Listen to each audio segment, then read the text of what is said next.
সকালেই মা আজকে কাবলি ছোলার ঘুগনি বানিয়ে নিয়েছে, তো বুঝতে পারছো আজকে আমাদের ব্রেকফাস্টে কাবলি ছোলার ঘুগনি আর তার সঙ্গে মুড়ি খাওয়া হবে। বাটিতে বাটিতে বেড়ে নেওয়ার পর এখন আমি আরেকটু গার্নিশিং করে নিচ্ছি, তাতে করে দেখতেও ভালো লাগবে আর খেতেও ভালো লাগবে। ধনেপাতা দিয়ে দিচ্ছি আর দিচ্ছি পেঁয়াজ কুচি আর কুচনো লঙ্কা। আমাদের বাড়িতে ঘুগনি হলেই সবাই মুড়িটাই বেশি প্রেফার করে। লুচি ঘুগনির থেকে ঘুগনি মুড়ি একসাথে সবাই বসে খাওয়াটা সকালবেলায় বেশ জমে যায়। আবার আজকে আমাদের শিলিগুড়িতে ফিরে যাওয়াও আছে রাত্রিবেলাতে বাস, তো সেজন্য সকাল থেকে সব কিছু একটু তাড়াহুড়ো করেই করতে হবে। কুচনো সমস্ত কিছু দিয়ে দেওয়ার পর এবার দিয়ে দিচ্ছি অল্প করে একটু লেবুর রস আর দিচ্ছি ওপর থেকে ভুজিয়া। এই ভুজিয়াটা দেওয়ার পর খেতে আরো বেশি টেস্টি লাগে। এখন তো দেখতে পুরো দোকানের ঘুগনির মতনই লাগছে। আর এই সমস্ত কিছু নিয়ে বারান্দায় একটা পার্টি পেরে চলে এসেছে সব কিছু নিয়ে, আর এখানে বসেই আজকে আমরা ব্রেকফাস্টটা সারবো। আর সকাল সকাল এই জায়গাটাতে খুব বেশি একটা রোদ লাগে না, হালকা হালকা রোদ থাকে, তো সব কিছু মিলিয়ে নিচে বসে খেতে বেশ ভালোই লাগে। Good morning everyone, welcome back to my channel, welcome to a new blog. I hope তোমরা সকলে খুব ভালো আছো। এখানে তো বেশ ভালোই গরম পড়ে গেছে। আমার ব্যাকগ্রাউন্ডে এই ছবিটা কেমন লাগছে তোমরা বলো। আগের ব্লগে দেখেছো এই ছবিটা আমরা এখানে টাঙিয়েছি, আমাদের তো খুব ভালো লেগেছে। তোমাদের কেমন লাগছে এই ছবিটা বলো। তো আজকের দিনটা অনেক লম্বা, মানে আজকে প্রচুর কাজ বাজ আছে, যেন সকাল সকাল উঠে পড়েছি। অ্যান্ড সকালে আজকে আমরা চলে যাব শিলিগুড়ি। তার আগে সমস্ত সেট আপ ঠিক করে এখনও ব্যাগ গুছাতে হবে, মানে সমস্ত উলট পালট হয়ে আছে, ব্যাগ গোছাবো। আর তারপরে ইভিনিংয়ে আমাদের একটা বিয়ে বাড়িও আছে, কী যে করবো বুঝতে পারছি না। ইভিনিংয়ে বিয়ে বাড়ি যাবো, অ্যাটেন্ড করবো বিয়ে বাড়ি, দেন তারপরে এসে আবার যাব হচ্ছে শিলিগুড়ির জন্য। তো আজকের দিনটা অনেক লম্বা, তার আগে রান্নাবান্না আছে, খাওয়া দাওয়া আছে, ঘরের কাজ আছে। এখন এই যে আমি এইগুলোকে সব ঠিকঠাক করবো, মানে এইগুলোকে এখন কাচবো, কেচে আবার ঠিকঠাক করে রেখে যাবো। ব্ল্যাঙ্কেটগুলো ঢুকিয়ে দেবো, ব্ল্যাঙ্কেট লাগছেও না যদিও, মানে প্রচণ্ড গরম তো পড়েই গেছে। আর ওই যে এসি চালিয়েছিলাম বলে একটু ব্ল্যাঙ্কেটটা বের করেছিলাম, তবে লাগছে না সেরকম, হালকা কিছু হলে আর কি হয়ে যায়। তো চলো, দিনটা এখান থেকে শুরু হচ্ছে। জিজ্ঞেস থাকো এই ব্লগটা তোমাদের বেশ ভালো লাগবে।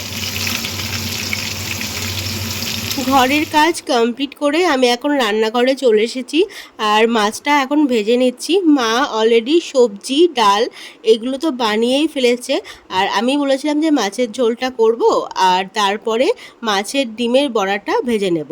তো সমস্ত কাজ করে এখন মাছের ঝোলটাও বানিয়ে নিচ্ছি। মাছগুলো ভেজে মাছের ঝোলও প্রায় এখানে রেডি, ওপর থেকে জাস্ট একটু গরম মশলা দিয়ে দিলেই হয়ে যাবে।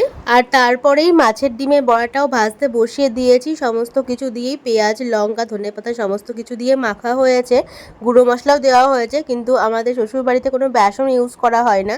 তো এই মাছের ডিমের বড়াটা ভেজে নিলেই সমস্ত রান্না কমপ্লিট। আর বড়াটা যেহেতু গরম গরমই খেতে ভালো লাগে, তো সেজন্যই লাস্টে ভাজা হচ্ছে। আর তারপরে স্নান সেরে আমি ছাদে প্রচুর জামা কাপড় মেলতে চলে এসেছি। অনেক জামা কাপড় কেচেছি, কারণ চাদরগুলো তো সব পেরেছিলাম, সেগুলোকে কেচে ধুয়ে আবার তুলে রেখে যাব, যাতে পরবর্তীকালে আবার পারতে হবে। আমাদের লাঞ্চ করা হয়ে গেছে, আমি এই জাস্ট উপরে আসলাম কাজটা ছেড়ে, এখনও অনেক কিছু বাকি, একটা কিছু তো এখনও গোছানো হয়নি। তো তারপরে আবার বিয়ে বাড়ি আছে, তার জন্য রেডি হওয়া আছে, আবার এসে চেঞ্জ করে যাওয়া আছে, মানে পুরো হ্যাপাজার্ট হয়ে আছি। দেখা যাক কখন কি করতে পারি, এখন আর পাচ্ছিও না, একটু রেস্টও নিতে হবে, ভিডিও এডিটও আছে একটু। ব্যাগটা গোছানো প্রায়ই হয়ে গেছে, এবার তো বেশি জিনিস আনিনি, তো যেগুলো এনেছিলাম সেগুলো গোছানো হয়ে গেছে। আর আজকে কি গরম পড়ছে গো, প্রচণ্ডই গরম পড়ছে। এখন কি একটু ফ্রেশ হব, কারণ এদিক ওদিক করতে করতে বেশ ঘেমে গেছি। তারপরে বিয়েবাড়ি যাওয়ার জন্য রেডি হব, বিয়ে বাড়ি থেকে ওই ঘন্টাখানেক মতো থাকবো, তারপরে আবার চলে এসে আবার শাড়ি চেঞ্জ করে আবার বেরোতে হবে শিলিগুড়ির জন্য। তো চলো এখন দেরি করবো না, রেডি হতে শুরু করি। রেডি হয়ে গেছি বিয়ে বাড়ি যাওয়ার জন্য। তো একদমই লাইট মেকআপ করেছি, কারণ এরপরে এসে আমি এই মেকআপে আমি চলে যাবো শিলিগুড়ি, তোলার সময় পাবো না। তো একদম এই যে লাইট ওয়েটের এই শাড়িটা পরেছি। আর এইটা হচ্ছে আমি রিসেপশনে নিয়েছিলাম এই ব্যাগটা, আবার নেক্সট টাইম এটা ব্যবহার করছি, মানে সেকেন্ড টাইম এই ব্যাগটাই ব্যবহার করছি আজকে। এখানেই রাখা ছিল এই ব্যাগটা। তো চলো রেডি হয়ে গেছি, এটা তোমার আজকে বিয়ে বাড়ির লুক। চলো এখন বিয়ে বাড়ি যাওয়া যাক। এই প্রথম শ্বশুরবাড়ির তরফ থেকে কোনো বিয়ে বাড়িতে আমি গেলাম, তবে খুব অল্প সময় হাতে নিয়ে, একদমই সময় ছিল না। যদি দেরি করি এদিকে তাহলে এদিকে আমাদের বাস মিস হয়ে যাবে। তো একদম 40 মিনিটের মধ্যে আমরা বিয়ে বাড়ি কমপ্লিট করে চলে এসেছি। এই প্রথম শ্বশুরবাড়ির পাড়ায় বিয়ে বাড়িতে গেলাম, বা ঠিক মতো এনজয় করতে পারলাম না, ঠিক করে একটা ছবিও তুলতে পারিনি। আর কনের সঙ্গে দেখা করেছি, কিন্তু কনের সঙ্গে কোনো ভিডিও আমার নেওয়াও হয়নি। কনের সঙ্গে দেখা করে বাড়ির সকলের সঙ্গে দেখাও করেছি, আর তারপরেই চলে এসেছি উপরে খাওয়া দাওয়া করতে। এবার আমাদের খাওয়া দাওয়া তো করতেই হবে। প্রথম ব্যাচেই কিন্তু আমরা বসে পড়েছি, চারিদিকটা দেখো ফাঁকা, এখনো কেউ বসেনি। আমাদের একটু লজ্জা লাগছিল, বাট কিছু করার নেই, আমাদের খেয়ে এখনই বেরিয়ে যেতে হবে। কিন্তু খাবারগুলো সত্যি এত টেস্টি ছিল, গরম গরম একদম মাটন ছিল, অসাধারণ রান্না হয়েছিল, পানির ছিল, ফ্রাইড রাইস ছিল, যেগুলো মনে আছে সেগুলো আর কি বলছি। তাছাড়াও রান্না খুবই সুন্দর হয়েছিল। তারপর নিচে এসে নিচের ডেকোরেশনটাও একটু দেখছিলাম, বউ বসার জায়গা, এইসব জায়গাগুলো খুব সুন্দর করে সাজিয়েছিল। আর এই যে ঠাকুর মশাই দেখছো, এই ঠাকুর মশাই আমাদের বিয়ে পড়িয়েছিল, মানে অর্ঘর নানিমুখ এই ঠাকুর মশাই করেছিলেন। তো সেই জন্য আমার দিকে আর কি হাত নাড়াচ্ছিল এরকম ভাবে। এই যে কোণে বসার জায়গা, এখানে কিছুক্ষণ কোণে বসেছিল, তারপরেই কোণে আবার ঘরে চলে গেছে।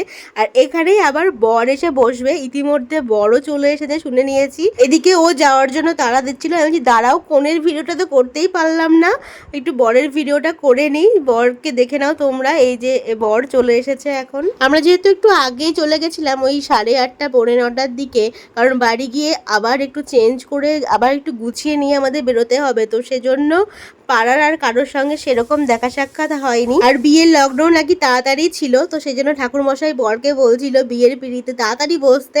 আর এদিকে অর্ঘ্য আমাকে দিদিদের সাথে সমস্ত পরিচয় করে দিচ্ছিল, কে কোনটা, এগুলো আর কি পরিচয় করে দিচ্ছিল। যাই হোক, খুব অল্প সময়ের জন্য গিয়েছিলাম, আর যেটুকু সময় ছিলাম বেশ ভালোই আনন্দ হয়েছে।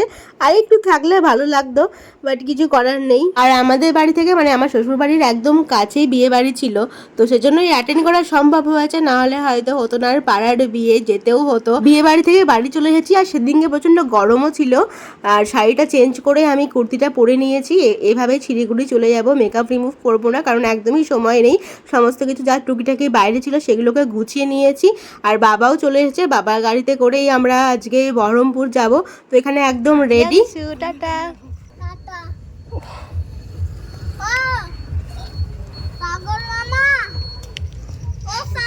রিন্টু মামা, বাবাকে ডাকো।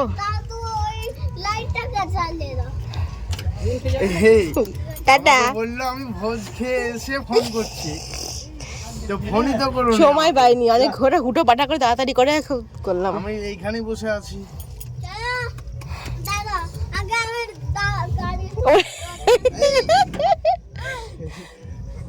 চলো চলো, কি যে তাড়াহুড়ো করে আমরা এসেছি, এখন তো বাসে উঠে গেছি।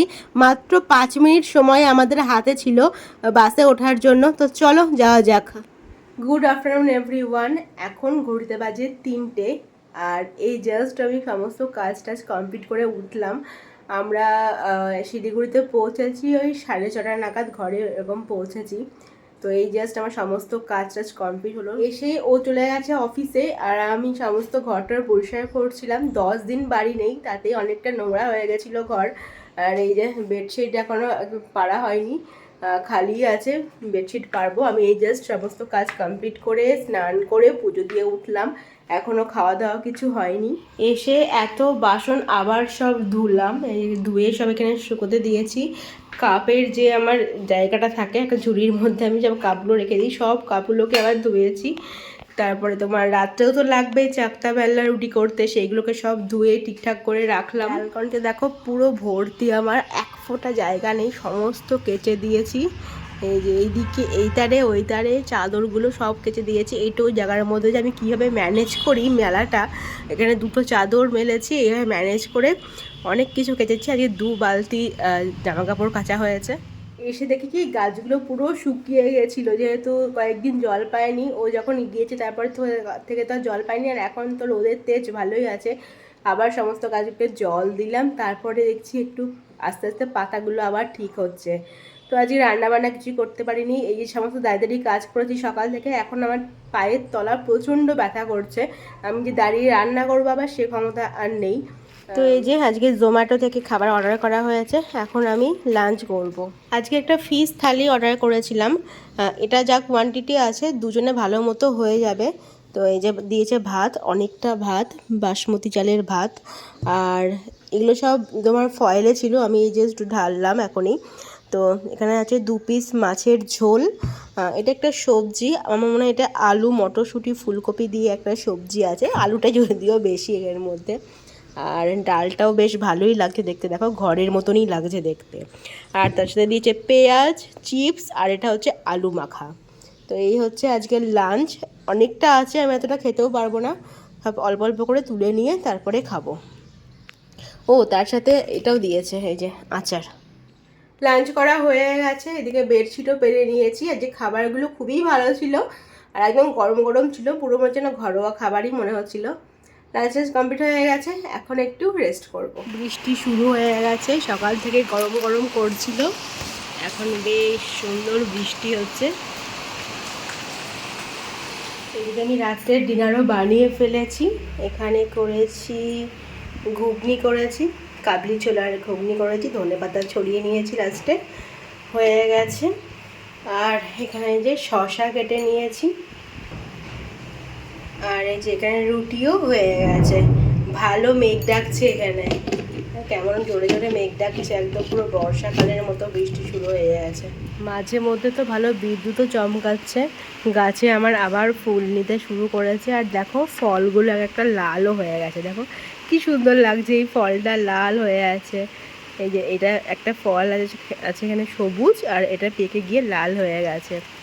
চলো তাহলে এই ব্লগটা আমি এখানে এন্ড করছি, তোমাদের সঙ্গে দেখা হচ্ছে নতুন একটা ইন্টারেস্টিং ব্লগ নিয়ে। Till then stay happy and stay safe. এখনকার মতো গুড নাইট, টাটা।